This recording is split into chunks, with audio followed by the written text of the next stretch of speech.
ఇదే విషయాన్ని ఎప్పుడూ గుర్తుపెట్టుకోండి. మీరిద్దరే కాదు, ఇక్కడున్న మీరందరూ కూడా.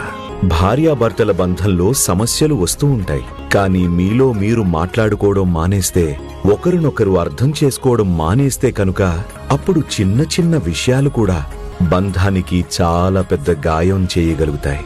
చాలా మంది భయపడతారు వాళ్ల బంధం ఏదైనా సమస్యను ఎలా ఎదుర్కొంటుంది అని. కానీ తరచూ సమస్యలను కంటే విజయాన్ని ఎదుర్కోవడమే ఎక్కువ కష్టమవుతుంది.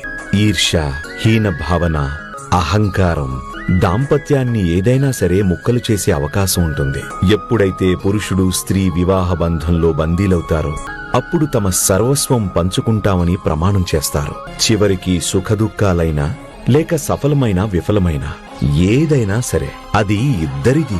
దానికి కారణం ఇద్దరిలో ఎవరైనా సరే దానివల్ల ఎటువంటి తేడా ఉండదు.